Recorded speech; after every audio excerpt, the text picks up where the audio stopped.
से गांव के किनारे घने जंगल के पास एक पुरानी और टूटी फूटी सी झोपड़ी थी।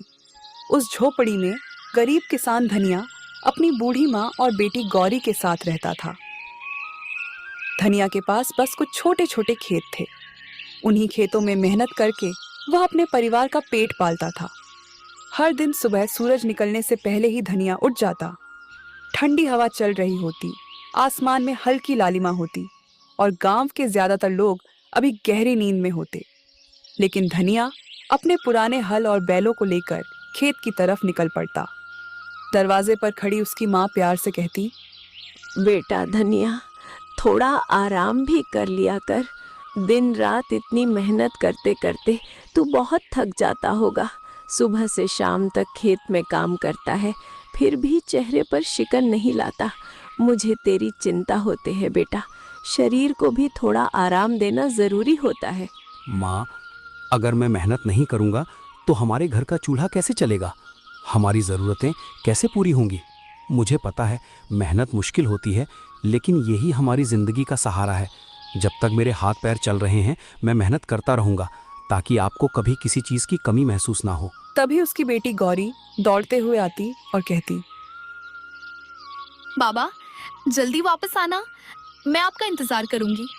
देर मत करना, मुझे अच्छा लगता है जब आप जल्दी घर आ जाते हैं। धनिया अपनी बेटी के सिर पर प्यार से हाथ फेरता और खेत की ओर चल पड़ता। दिन भर वह खेत में पसीना बहाता रहता, कभी तेज धूप, कभी अचानक बारिश। लेकिन धनिया मेहनत करना कभी नहीं छोड़ता। धनिया ने कभी हार नहीं मानी। वह हमेशा अपनी माँ से कहता, ईश्वर ने हमें मेहनत करने के लिए हाथ दिए हैं। अगर हम सच्चे दिल से मेहनत करते रहेंगे तो एक ना एक दिन हमारी किस्मत ज़रूर बदलेगी। ईश्वर मेहनत करने वालों को कभी खाली हाथ नहीं लौटाते। माँ उसकी बात सुनकर चुपचाप भगवान से प्रार्थना करती।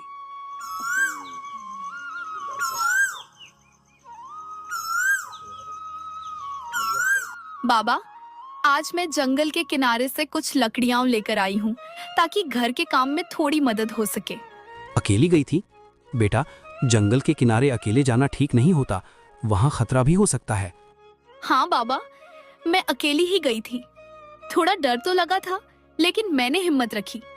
आप ही तो कहते हो कि डर के आगे हिम्मत रखनी चाहिए, इसलिए मैं बहादुर बनकर गई। धनिया थोड़ा चिंतित हो गया, क्योंकि गांव के लोग कहते थे कि जंगल के अंदर एक पुरानी गुफा है, जहां रात के समय अजीब अजीब आवाजें आती हैं। गांव वाले उस गुफा के पास जाने से डरते थे। बेटी, जंगल के अंदर ज्यादा मत जाना। वहाँ एक रहस्यमयी गुफा है। लोग कहते हैं वहाँ कुछ अजीब होता है, इसलिए उससे दूर ही रहना।